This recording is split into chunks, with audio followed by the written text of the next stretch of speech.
Hulaan ko anong iniisip mo. May kasalanan ka na naman sa misis mo, ano? Kasi yung cellphone mo na isa, naiwan mo. Nag-text yung kalaguyo mo doon. Nabasa niya! Maluoy ka!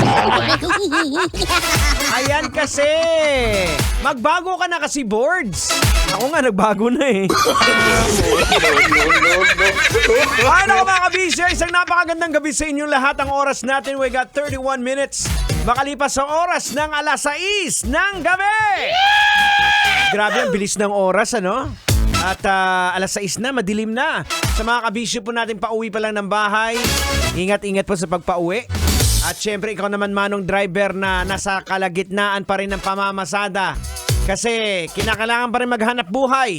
Kinakailangan may iuwi sa pamilya. Kinakailangan meron anotang. May pambayad sa Lazada. Ano na naman kasi yung in-order mo? No. Anyways, mga kabisyo, eto na. Hindi na natin patatagalin to. Eto na. Pag-uusapan na natin to. Tila eksena daw sa pelikula ang entrance ng isang bride sa Marikina.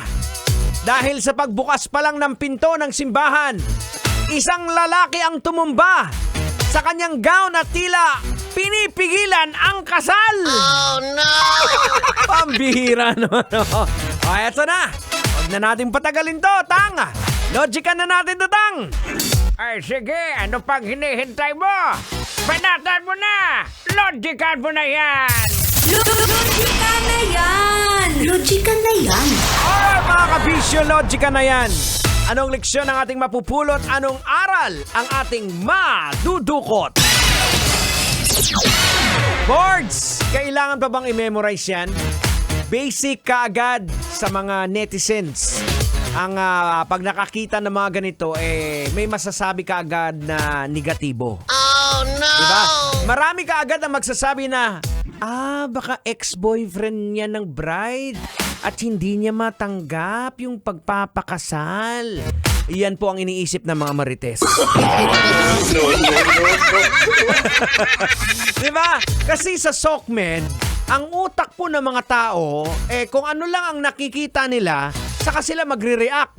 Hindi nila inaalam kung ano ba talaga yung buong context kung bakit nagkaganoon. O diba? Parang kagaya lang ng kapitbahay mo. Judger. Yun na nga ba kapitbahay mo, Judger? Na mga kabisyo, ito po, logican po natin, ha? Logican po natin, ang mabilis po ng paghuhugas. Ano pa rin, nasumapasa sa dita. Ang huhusga. Ayan, ang mabilis na paghusga ng mga tao sa social media ay dulot po yan ng mga ilang dahilan. Andyan po yung mabilisang impormasyon. Kakulangan po sa konteksto na sinasabi ko. At emosyonal na tugon. Madalas po ang mga post ay putol-putol. Ayan, yung iba for the content lang. Diba? At walang sapat na konteksto kaya ang mga tao po ay bumubuo kagad ng sarili nilang opinyon. Diba? Ang pagiging bahagi po ng tinatawag nating echo chambers at confirmation bias ay nakapagpalakas po ng kanilang mga pananaw. Na samantalang ang pakiramdam po ng tinatawag na anonymity o ito yung nagpo-post ka tapos pangalan mo Naruto. Anonymous kumbaga. Kaya lumalakas ang loob nila dahil hindi sila kilala. Di ba? Kaya mga kabisyo, kagaya na lang ng ginawa mo dati, Boards, di ba? Ano ba ang ginawa niya? Ginawa niya, nag-post siya na anonymous sa Facebook.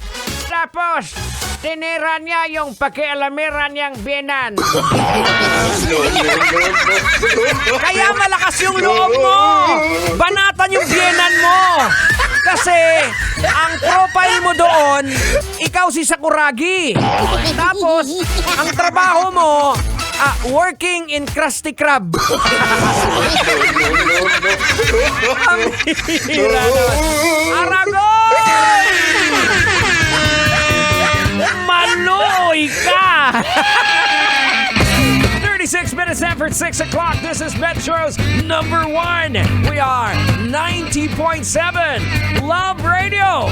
Kailangan ba bang i-memorize yan? Basic! Eto Manong, lakasan mo ang volume ng iyong radyo. Rak-raka na tayo.